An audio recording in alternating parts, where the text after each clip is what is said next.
Today we're discussing how do you get a visible six-pack to a point where random goth girls who are on the street see your six-pack abs and they immediately fall in love with you. My name is Milan and I share my lessons here on YouTube. As I said, today we're discussing how to get a visible six-pack.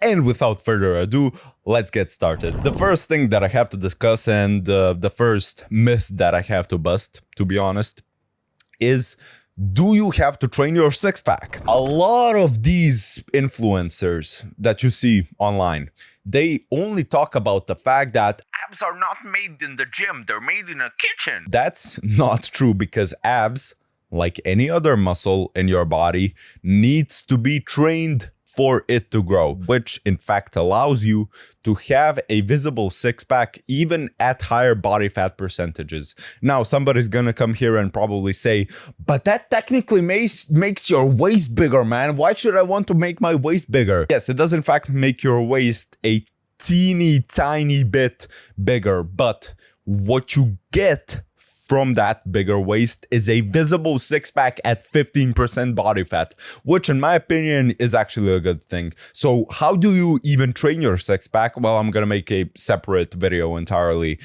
based on that. But what I can say in this segment is to train them like any other muscle. So how do you train the rest of your body?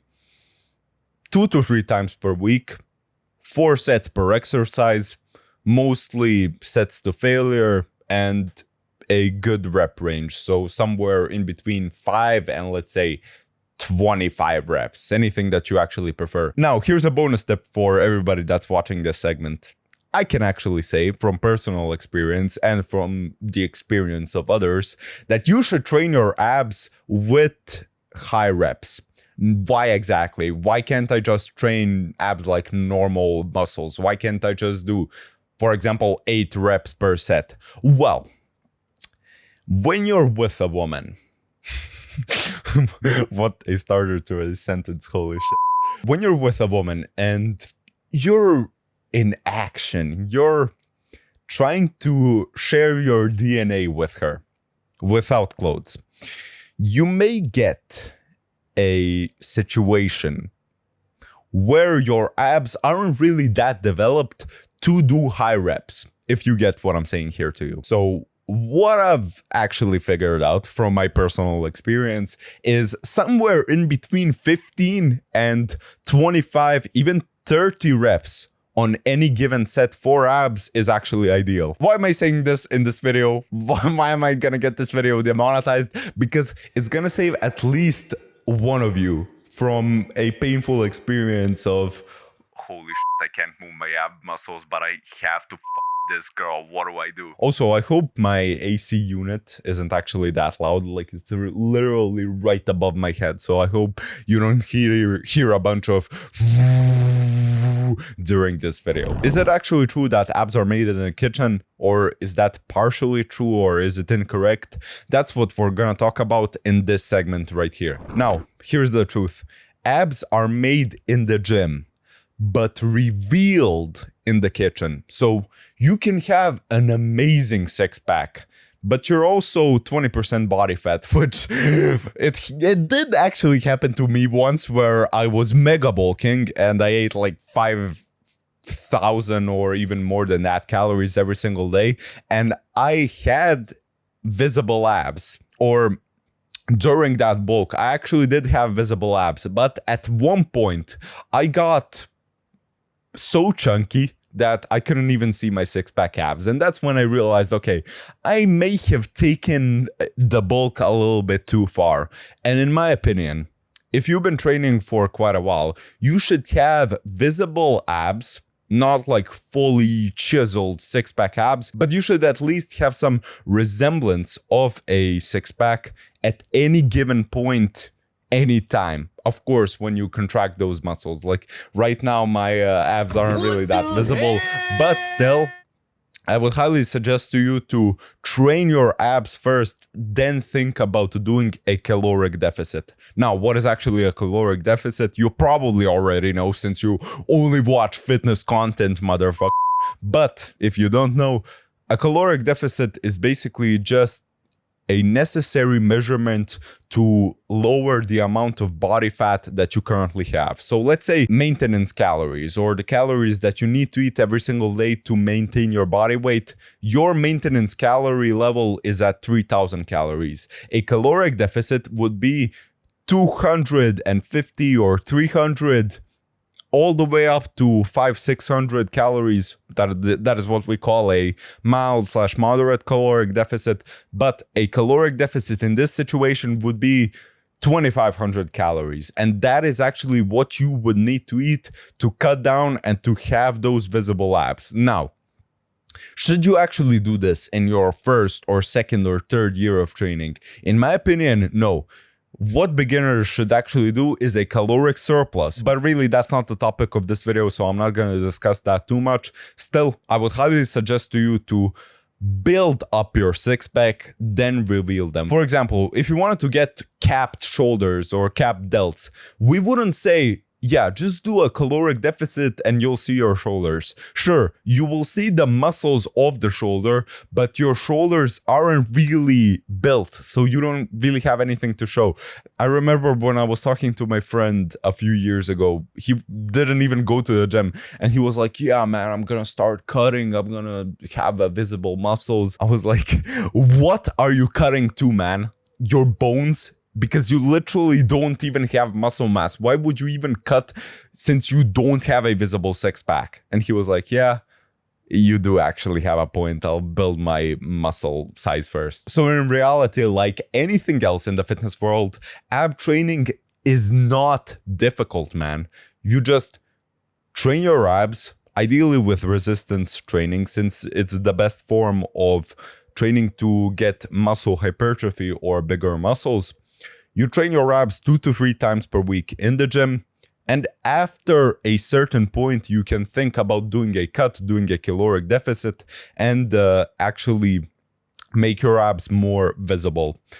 Something that I've also figured out when it comes to ab training is that when you do actually have a visible six-pack, you just have it for the rest of eternity. Like, I train my abs 1 to 2 times per week, but even that is actually unnecessary in my opinion. I just do it because why the f not? But for example, when we think about chest training or shoulder training, back training, or any other muscle in that matter, we always want to have bigger muscles when it comes to those body parts. So you're not like, okay, I have a big chest now, I don't need to train chest anymore. But when it comes to abs, it's literally the opposite story. Once you have a visible six-pack, you can just do squats, deadlift, bent over rows, those kinds of exercises where the core is highly engaged to keep you upright, and you don't need to train your six-pack after that point, but that's a discussion for a different video. And so how do you make it easier for you to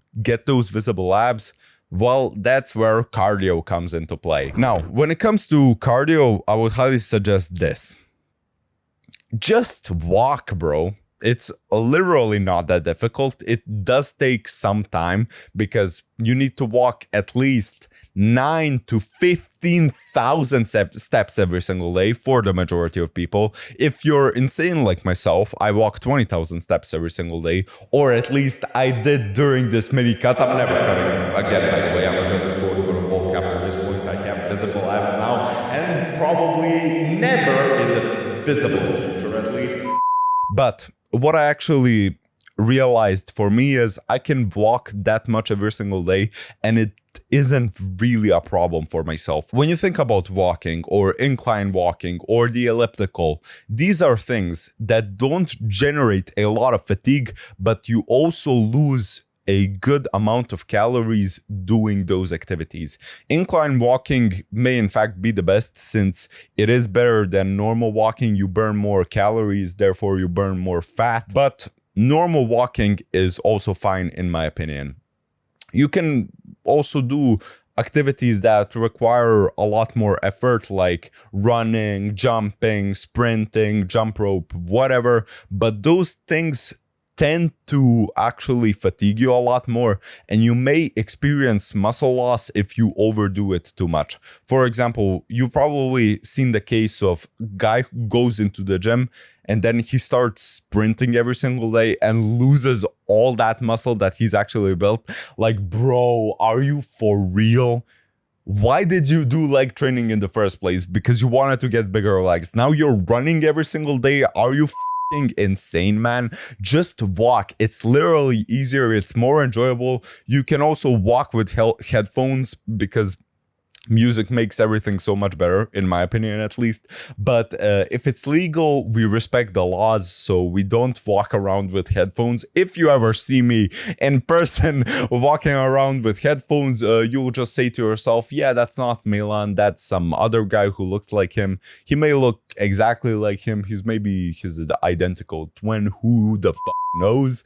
But that's not Milan. And also, I can tell you something from personal experience. When you actually get more and more lean, you'll have to add more physical activity, which is a pain in the ass for sure, because you're cutting, you're trying to lose body weight, you're eating less, you feel like shit all the time, you're constantly hungry, and now you need to add more physical activity, as in more walking, more elliptical, more swimming, whatever.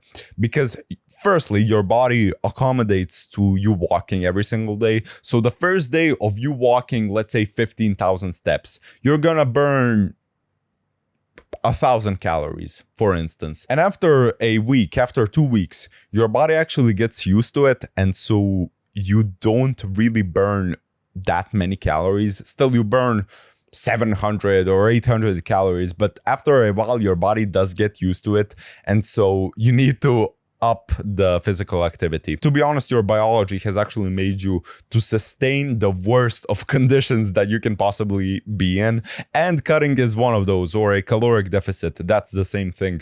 So when you actually cut, that's where your body is in like a stressful state of, oh my god, what do? We don't have any more food. We're gonna drop the testosterone, increase the cortisol, increase alertness, whatever, and don't burn too many calories whilst walking. NEAT activities as well.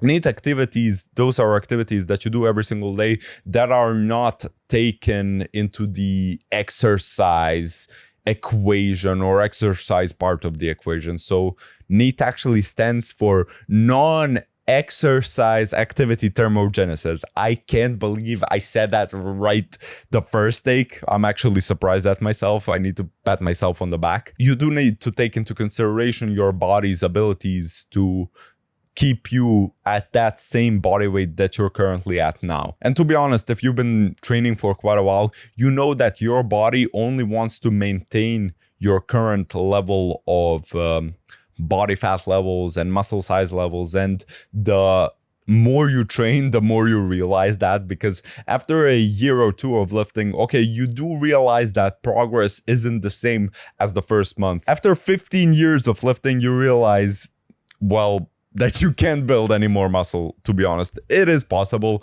to build like a kilogram or 2 pounds of lean mass every single year after the 10th year of lifting, but that's a video for another time. Now, what's gonna happen when you do actually have a visible six-pack? Well, every single girl that you see is gonna be immediately attracted to you, and also your sexual performance will be not 10, not 15, but 20 times better. And also, every single girl is going to suck your dick when you're with her in bed.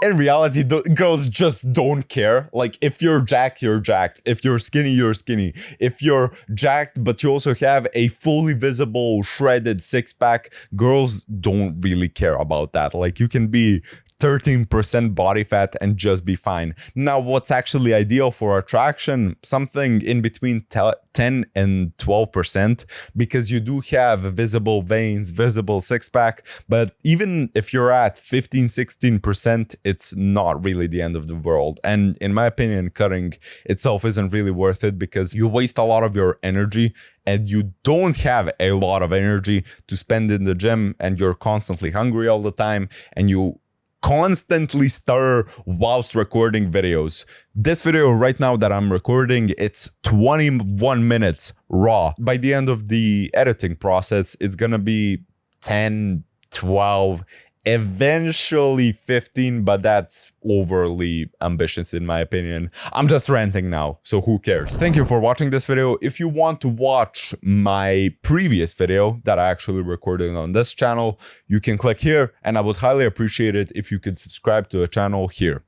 And as always, see you at the top.